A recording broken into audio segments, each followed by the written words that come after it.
चैतन्य रूपम परम सत्यम शील विचार सार सहितम भक्ति एकलव्यम गुरुम मिथ्यावाद विहीन जनकम सत्ये सदा तिष्ठितम तम लीलाव्रत विग्रहम यत्परम वंदे कबीरम परम वंदे कबीरम परम।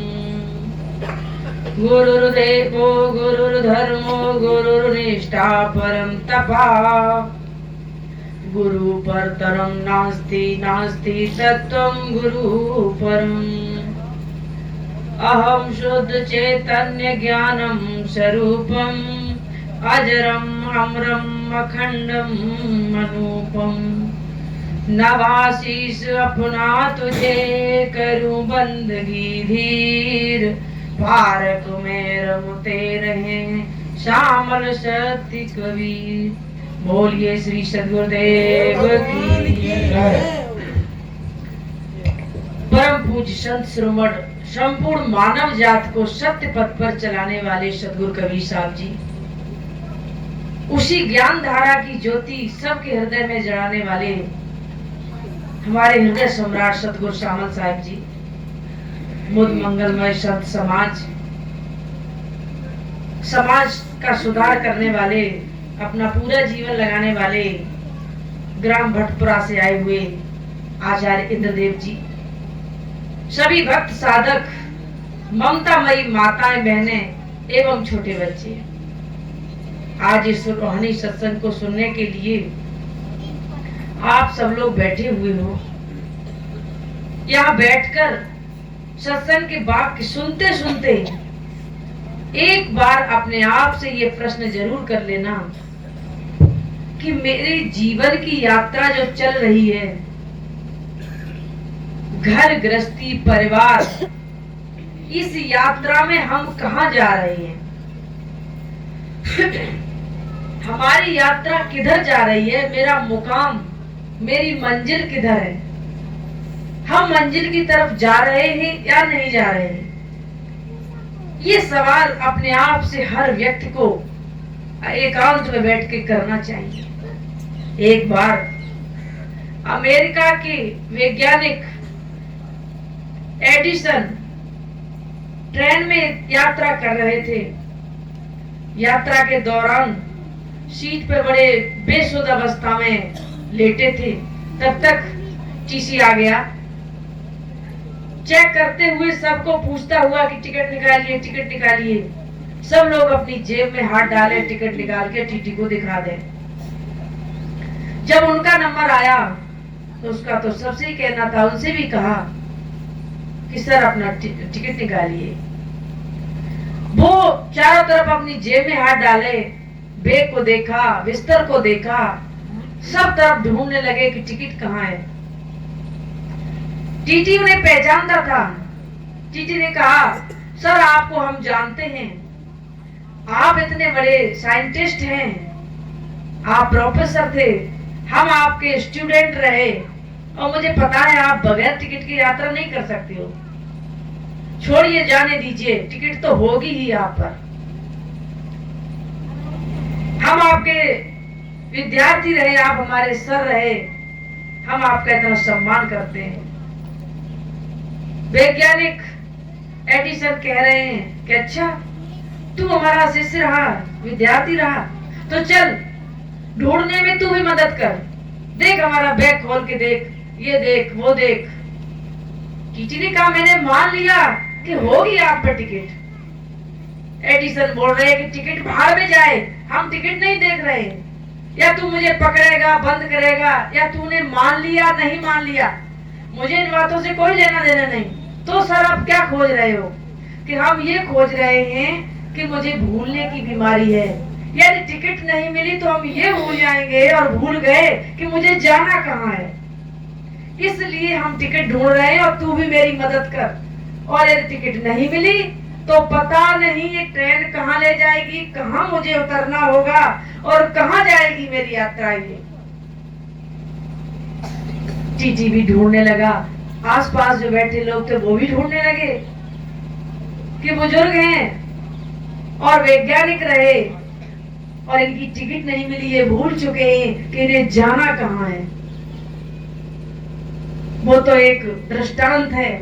यही हालत यहाँ बैठे हुए या इस संसार के प्रत्येक प्राणी की है कि आप घर गृहस्थी में परिवार के साथ, पुत्रों के साथ, बहू बेटियों के साथ, नाती पोतों के साथ जो ये जीवन की यात्रा कर रहे हो, कभी याद है आपको कि ये यात्रा, ये मंजिल कहाँ है, हम किधर को जा रहे हैं और मेरा मुकाम ठिकाना कहाँ है? उस ठिकाने को आप भूल गए और वो ठिकाना आपका अपना देश है कि संतो वो ही देश हमारा। जिस देश के आप हो, आपका जो व्यक्तित्व है, जो आपका स्वभाव है, जो आपका वास्तविक रूप है, वास्तविक स्वरूप है, उस देश की यात्रा हम करना भूल गए कि मुझे जाना कहाँ है। इस मानव शरीर में प्रत्येक जीवधारी अपनी स्वरूप की यात्रा करने के लिए आता है। यहाँ कोई और काम धंधे या इस संसार का संचालन करने नहीं। मानव शरीर की उत्पत्ति ही, मानव जीवन, मानव शरीर भी इसीलिए मिला है ताकि आप अपने स्वरूप को पहचान सको, आप अपने मुकाम पर पहुंच सको। लेकिन उस मुकाम पर पहुंचने की बजाय हम क्या करते हैं कि उज्जल कपड़े पहन कर पान सुपारी खाए, एक हरि के नाम बिन बांधे यमपुर जाए। सुंदर कपड़े पहन लेते हैं, बहुत ऊंची ऊंची बिल्डिंग बना लेते हैं, परिवार इत्यादि का भरण पोषण करते हैं, परिवार बढ़ाने का अपना पूरी जिम्मेदारी उठाते हैं, खेती खरीदते हैं, बिल्डिंग बनाते हैं, फैक्ट्रियां लगाते हैं, भट्टे लगाते हैं।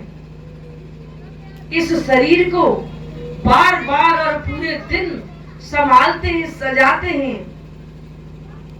जीवन में कुंडलों के हिसाब से खुशबूदार तेल को खर्च कर दिया होगा।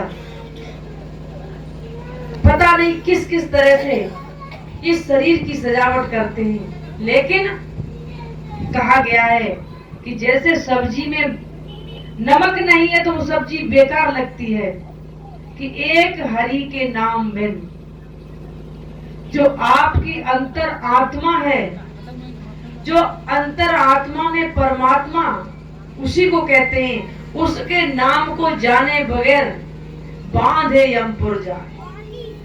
सतगुरु कबीर साहब ने कहा है कि बंदे कर ले आप निवेरा।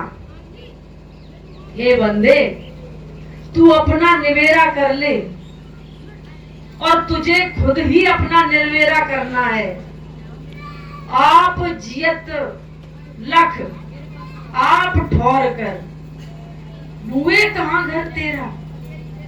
हे बंधुओं, यहाँ बैठे हुए सभी सज्जन माताएं बहनें, जियत आप लख, जीते जी उस चीज को लख लो, आप ठौर कर। जैसे हम गांव में कहते हैं कि तुमने ठौर बना लिया, या कहते हैं कि फलाने व्यक्ति का मेरे हृदय में बहुत ठौर है, स्थान है। जियत आप लख, जियत ठौर कर, जीते जी, जीते जी जिंदा रहते रहते इन दोनों कामों को कर लो। उस परमात्मा को लख लो, देख लो, समझ लो और ठौर अपनी स्थिति बना लो। अपने आप को उसी जगह रोकने की, स्थिर रहने की युक्ति सीख लो। मुए कहां घर तेरा। सतगुरु कबीर साहब कह रहे हैं, मुए कहां घर तेरा। मुए कहते हैं मरने को। मरने के बाद कहां घर तेरा है, कहां तू जाएगा। पूरा जीवन तेरे ऊपर निर्भर करता है। हे बंधु, आपको आपको स्वयं 3 जन्मों की साफ साफ सबको पता है। पिछले जन्म में यदि आप अच्छे कर्म न होते तो ये मानव शरीर मिलता ही नहीं। अब छोटे मोटे दुख इत्यादि को देखकर अपने आप को कभी दुखी नहीं करना चाहिए। अभी हमारे आचार्य जी ने बताया था कि वो 1 रुपए मिल गया उसके लिए खुशी नहीं, और जो नहीं मिला उसके लिए रो रहे हैं। हमारे मन में जो संकल्प विकल्प उठते रहते हैं हम उनके लिए रोते हैं। मुँहे कहाँ घर तेरा, मरने के बाद तुम्हें कहाँ जाना है ये तुम्हें आज ही निश्चय करना है, निर्णय करना है और उसकी युक्ति सीखना है। अगले जन्म में हम मानव बनेंगे या पशु बनेंगे ये प्रत्यक्ष आपके विचारों पर, आपके आचार विचार से, आपके स्वभाव पर निर्भर करता है। जैसे 84 लाख योनियों का वर्णन आता है, और यदि इस मानव के पशु पक्षी कीट पतंगे इन जीवधारियों जैसा स्वभाव है तो साफ साफ जाहिर है कि हम मरने के बाद उधर ही जाएंगे। क्योंकि जहां आस लगी होती है वही बासा होता है, वही आपका निवास स्थान होगा, वही आपने घर बनाया है। क्रोध जिस प्रकार बदले की भावना सर्प में होती है और आपकी मानव शरीर में होते हुए भी बदले की भावना नहीं निकली, किसी ने एक गाली दे दी तो हम 24 घंटे सोचते रहते हैं कि उसको 10 गाली कैसे दें। बदले की भावना, किसी ने एक तमाचा मार दिया, अब हम पल पल सोचते हैं कि एक नहीं इसके 10 मारे, इसको भरी सभा में बेइज्जती करें। इस तरह की बदले की भावना, और बदले की भावना सर्प में सबसे ज्यादा होती है। आप लोगों ने तो पुराने किस्से सुने होंगे कि किसी तरह धोखे से भी उस पर किसी तरह से चोट पड़ जाए तो आपकी वो फोटो खींच लेता है अपनी आंखों में और 20 किलोमीटर दूर जाके आपको ढूंढ के, और यदि आपने नहीं मार पाया या बच पाए तो आपको काट के आपका प्राणांत कर देगा। तो इस बदले की भावना जैसा यदि मेरा स्वभाव मानव शरीर में है तो आप निश्चय मान लीजिए उस सर्प की योनि की तरफ आप जा रहे हो। कपटी स्वभाव है बगुले जैसा, बाहर से तो साफ सुथरा हंस की शक्ल का लग रहा है, देखने में हंस और बगले की एक जैसी शक्ल लगती है, लेकिन स्वभाव कैसा है? पानी के किनारे एक पैर से कपटी स्वभाव। उदाहरण भी दिया जाता है कि बगुला जैसी, बगुला भक्त बन रहे हो, यानी एक पैर से खड़ा है कि मछली जाने कि यहाँ कोई बगुला इत्यादि नहीं है और बाहर निकले और हम खा ले। यदि मानव शरीर में रह के यदि कपटी स्वभाव है, वाणी से हम मीठा बोल रहे हैं और पेट में जहर है, वाणी से हम बहुत चिकनी चुपड़ी बातें कर रहे हैं, अंदर से उसके प्रति द्वेष भावना है, उसे नीचे गिराने की इच्छा है, उसके प्रति छल और कपट है, उसकी जेब का पैसा निकालने के लिए हम कैसे कैसे बहाने बनाते हैं, झूठ बोलते हैं।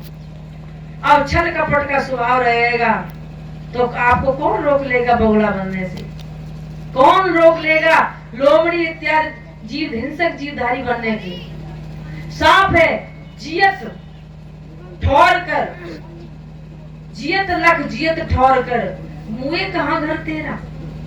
तुझे किस घर में जाना है मरने के बाद ये आज ही निर्णय कर ले, आज ही अपना स्थान बना ले। कहने का मतलब है आज से ही अपने कर्म कांड सुधारने लगो। सुबह का भूला हुआ शाम को वापस आ जाए तो उसे भूला हुआ नहीं कहते। ये मत देखो अब मेरी उम्र क्या है, अब हम क्या कर पाएंगे। जिस क्षण आपको बोध हो जाए, हकीकत में आत्म दर्शन आत्म ज्ञान हो जाए, वही क्षण आपके जीवन का बहुत मूल्यवान क्षण है। यही अवसर ना चेतो प्राणी, अंत कोई नहीं तेरा। हे मानव, इस अवसर में, इस अवसर क्या है? ये मानव शरीर ही इस अवसर है।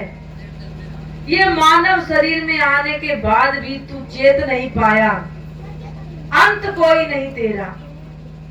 अब सोचो कि मृत्यु के समय लोग कह देते हैं कि अब तो मरने के बाद सुधार होगा, अब तो मरने के बाद ये होगा, अब तो मरने के बाद वो होगा।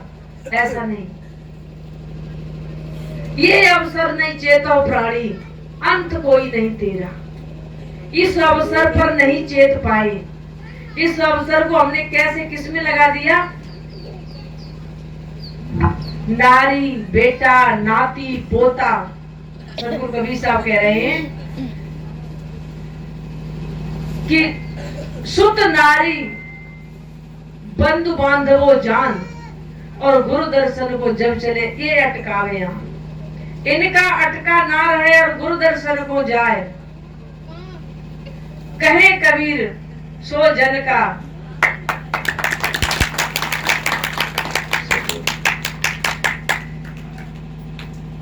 जन्म सफल हो जाए। इन पारिवारिक संबंधों में हम अटक के और वास्तविक अपना तत्व भूल जाते हैं कि मेरा घर कहाँ, जाना कहाँ है। और अंतिम समय याद करना, मृत्यु के समय जब हमारे प्राण निकलते हैं, उस वक्त कितने भी पारिवारिक सदस्य खड़े हों, बैठे हों, कोई भी आपकी मदद नहीं कर सकता है। कौन सी मदद? कि जब यमराज का डंडा पड़ता है, और यमराज कौन है? यमराज है आपके कर्म। आपने अपने जीवन भर जैसे कर्म किए, वही कर्म एक रील के रूप में आपके सामने आ रहे हैं।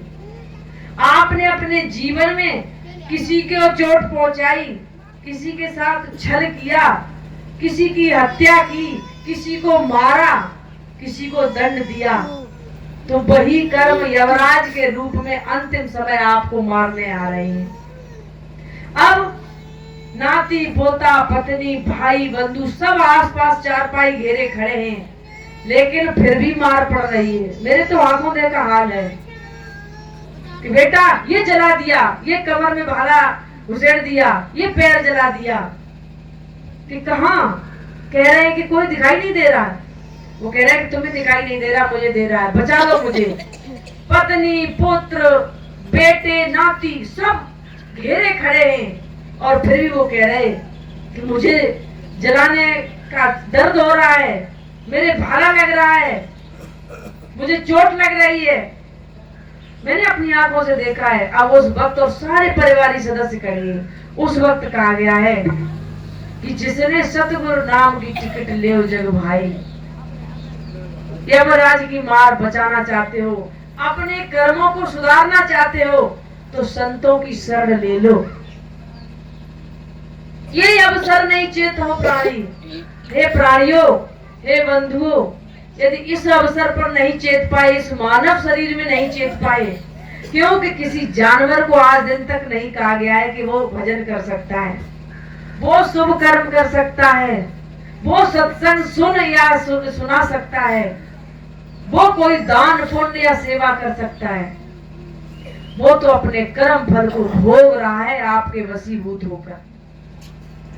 मानव से सहस्त्रों गुना शक्ति घोड़ा, हाथी, शेर में होने के बावजूद ये जानवर एक मानव के वशीभूत हैं और सर्कस में नाच नचते हैं, क्योंकि इस मानव की बुद्धि सर्वोपर है, विवेकवान है, ये सोच सकता है, समझ सकता है और स्वतंत्र है। अपने कर्मों को स्वतंत्रता रूप से कर सकता है। अच्छे करे बुरे करे निर्भर करता है इसकी संगत पर, इसकी संगत कैसी है। तो अपने जीते जी उस ज्ञान को, उस ध्यान को, उस युक्ति को, उन कर्मों को सुधार लो। अंत काल कोई नहीं है तुम्हारा। कहे कबीर सुनो भाई संतो। आप महापुरुषों के लिए, सबके लिए सतगुरु कबीर साहब संकेत कर रहे हैं। कहे कबीर सुनो भाई संतो, कठिन काल का घेरा। काल का घेरा बहुत कठिन है। एक पल के लिए अभी आप आंखें बंद करके सोच के देख लो कि काल का घेरा इतना कठिन है कि जिसके घेरे में आप आ गए, पता नहीं कितने जन्मों तक कहां कहां आपको मरना बार बार पड़ेगा और तड़पना पड़ेगा। मृत्यु के समय 100 बिच्छू काटने की पीड़ा होती है। प्राण ये जब शरीर छोड़ता है तो ये जन्म धारण करने का, जन्म लेने का, बार बार शरीर धारण करने का हमारा स्वभाव बन गया है। और मृत्यु के समय क्या, जीवन भर मरने से हर व्यक्ति डरता है। सदगुरु कबीर साहब ने यही कहा है कि जा मरने से जग डरे मेरे पुरानंद, मरने ही से पाइए पूर्ण परमानंद। कबीर जब मैं जन्मिया लोग हंसे हम रोई, ऐसी करनी कर चलो हम हासे जग रोई, ऐसी करनी कर चलो हम हासे जग रोई। सदगुरु कबीर साहब कहते हैं जिस मरने से संसार डरता है और संत उसका आनंद लेते हैं, संत जीते जी मरते हैं और जीते जी अपनी ध्यान और समाधि में मरा जाता है।